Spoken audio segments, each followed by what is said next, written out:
शादी के पहले से ही विभा को कपड़े धोने का बड़ा शौक था। कभी नल के नीचे तो कभी तालाब के पास। अरे मेरी नीली वाली लुंगी नहीं दिख रही है। विभा की अम्मा, कहाँ रखी है लुंगी? अरे वो तो विभा ने परसों ही धोकर रखी थी आपकी अलमारी में, देखो वहीं होगी। वो ना मैंने आज धो दी, मुझे लगा कि गंदी हो गई होगी। अरे कैसे गंदी हो गई थी, उसे तो मैंने पहना भी नहीं। हे भगवान, इस लड़की के कपड़े धोने की आदत से परेशान हो गया हूँ मैं। जितना तो घर में राशन नहीं आता, उससे कहीं ज्यादा डिटर्जेंट पाउडर का खर्चा है। इसकी शादी करवा दो, शादी जाए अपने घर में ही करे काम, फिर चाहे घर के कपड़े धोने हो या पूरे गांव के।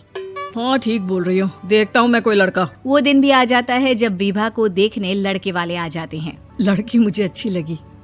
होने वाली सास कहती है, बेटी अगर कुछ पूछना है तो पूछ लो।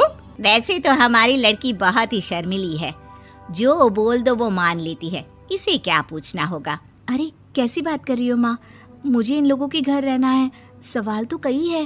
हाँ हाँ बेटा, पूछ लो ना, क्या पूछना है। आप लोगों के घर कपड़े कौन धोता है? सास का मुंह बन जाता है।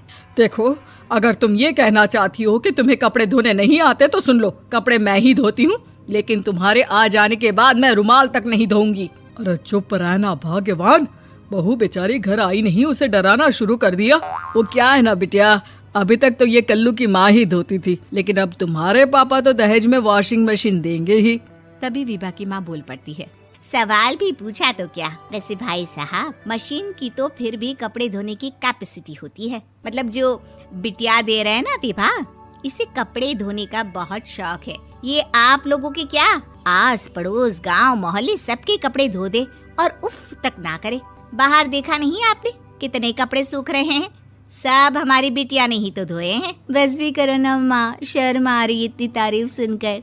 और तो और एक दाग निकाल कर दिखाओ तो मान जाओ। हाँ अच्छा, माफ करना बेटा, मैंने गलत समझा।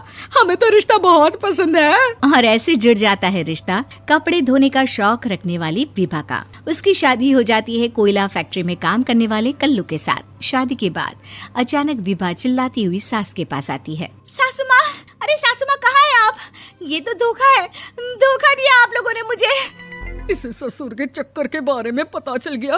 अरे तो उसमें तुझे क्यों धोखा मिला है? अरे नल में पानी नहीं आता, कपड़े कैसे कब धुलेंगे? अच्छा, तू पानी नहीं आ रहा उसकी बात कर रही है। तो आपने क्या सोचा? कुछ नहीं। अच्छा, तेरी माँ ने कहा था कि कपड़े धोने का शौक है तुझे, याद आया मुझे। शौक बोलकर कपड़े धोने वाले मेरे जुनून को कम ना आके सासू माँ, कपड़ा धोना मेरा गुरूर है। तभी पति भी वहाँ आ जाता है। अभी मैंने इसे सनी देओल की फिल्म दिखाई है, उसी के डायलॉग मार रही है माँ। अच्छा सुन, साफ साफ बता रही हूँ, पानी सुबह 4 से 6 और शाम को 10 से 12 आता है, समझी? विभा टाइमिंग सुनकर हैरान हो जाती है। ये क्या भूतों का मोहल्ला है? सुबह 4 बजे उठकर कौन कपड़े धोता है? 4 बजे टंकी में पानी जाता है, फिर सारा दिन धोना ना, किसने मना किया?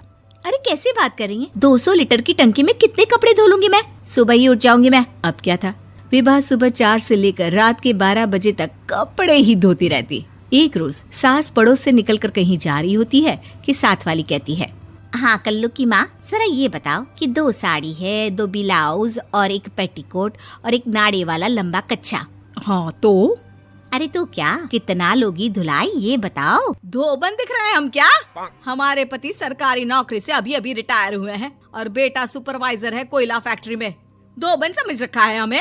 हाय रे कल्लू की अम्मा, माफ कर दो, वो तो मोहल्ले में यही सब बता रहे थे कि तुमने बहू को कपड़ा धुलवाने के काम में लगा दिया है। सास को पड़ोसन की बात सुनकर गुस्सा आ जाता है। वो घर पहुंचती है जहां घर के बाहर ही इतने सारे कपड़े सूख रहे होते हैं जितने कि किसी धोबन के घर पर। अरे ओ कल्लू की दुल्हन, बाहर निकल। माँ जी यहीं आ जाओ, बाथरूम में चादर धो रहे हैं हम। अरे अभी हम धोते हैं, तुमको बाहर निकलो। ये आस पड़ोस वाले बोल रहे हैं कि हम बहू से कपड़े धुलवा कर उसे कपड़ा धोने वाली बना दिए हैं। अरे छोड़ो ना माँ जी, किन लोगों की बातों में आती हो?